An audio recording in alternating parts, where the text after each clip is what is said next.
অনেক ব্যথা লাগছে তাই না? আমি আর কখনো এমন করবো না। আমি জানি তুই আমার আর কখনো কোনো কাজ করাবি না, তাই না? আমি এটা কখন বললাম? তুই আমার বেস্ট ফ্রেন্ড, তুই আমার অ্যাসাইনমেন্ট করে দিবি, আমাকে পড়াবি, আমার SW করে দিবি। কি বোঝাইলাম আর কি বুঝলি? যা। এই কই যাস? চল না আমার সাথে কই যাব? ছেলে দেখতে। মানে কি, তোর কি বিয়ের কথাবার্তা চলতেছে নাকি? আরে বিয়ে না, বয়ফ্রেন্ড দেখতে যাব। ইম্পসিবল, তোর সাথে সব আজেরা কাজ আমি যেতে পারবো না, সরি। মাসুম, ভালো হবে না কিন্তু। আমি বলছি যেতে পারবো না মানে যেতে পারবো না। তুই সবসময় এরকম করস, জোর করে নিয়ে যাস আমার, আমি যাবোই না আজকে।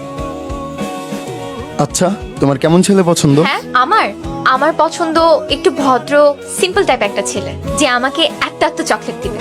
আর আর এ ধরো যে মারামারি করবে না, ঝামেলা করবে না, এরকম ছেলেই পছন্দ। ও আচ্ছা, তাহলে তো আমাকে তোমার বেশ পছন্দ হবে, কারণ আমি এগুলো থেকে একদমই দূরে থাকি। তাহলে এইটা কি? আরে এটা কাগজের ফুল, আমার অনেক পছন্দের। বাহ, বেশ তো।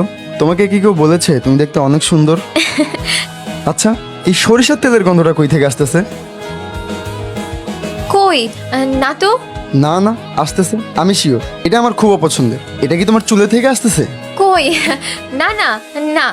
না, কেন জানি মনে হইলো আর কি। হ্যাঁ আসতেছে, আমার চুল থেকে সরিষার তেলের গন্ধ আসতেছে। এর জন্য কি তুমি থাকবা না, রিলেশন করবে না আমার সাথে? আরে আমি সেটা কখন বললাম? আমি তো ছেড়ে যাওয়ার জন্য আসিনি। আর তোমাকে আমার বেশ পছন্দ হয়েছে, শুধু সরিষার তেলটা চুলে দেওয়া একটু কমালেই হবে। আমি বুঝলাম না, তুই কেন কাঁদতেছিস? তোরও তো আর মারা নাই। তুই কি বুঝবি, একটা মেয়েকে এসব কথা বলে তার কেমন লাগতে পারে? না আমি বুঝি নাই। তোর যে নতুন বয়ফ্রেন্ড আসে ছেলেটা, ও বুঝছে। ও কি আছে না গেছে? ধর বাদ দে তোর কথা, মুরগি একটা। ঠিক আছে, বাদ দিলাম। তোর অনেক লাগছে তাই না? না লাগবে কেন, দুজন মিলে অনেকক্ষণ ধরে আমার জামা দর করলো না, আমার খুব মজা লাগতেছে। তুই এরকম করিস কেন? আমার সাথে একটু ভালো করে কথা বলতে পারিস না? তোর জন্য মায়ের খাবো, আবার তোর সাথে খুব আদর করে করে কথাও বলতে হবে। আচ্ছা সরি, কি থেকে কি হয়ে গেল। আমার আসলে যাওয়াই উচিত হয়নি, আমার খারাপ লাগে। আমার যদি আপন কেউ হতো, আমি হয়তো কারোরই পছন্দ না।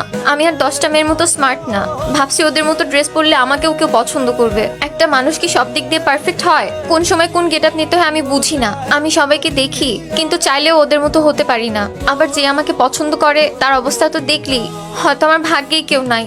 তোর অন্য কারোর মতো কেন হইতে হবে ঐশী? তুই আর সবার চেয়ে আলাদা। আমরা সবসময় চেষ্টা করি অন্য মানুষের মতো হইতে, আর এই চেষ্টা করতে গিয়ে না আমরা আমাদের পুরো লাইফটা নষ্ট করে ফেলি। অমুক এটা করছে এর জন্য আমার এটা করতে হবে, তমুক এটা কিনছে এর জন্য আমারও এটা কিনতে হবে, অমুক ডাক্তার হয়েছে এর জন্য আমারও ডাক্তার হইতে হবে। সারাটা জীবন অমুক আর তমুকের পিছনে ছুটতে ছুটতে লাইফটা হেল হয়ে যায়। যার যেটা আছে ওইটা নিয়ে যদি মানুষটা হ্যাপি থাকে, তাহলে কিন্তু আর কোনো সমস্যা থাকে না।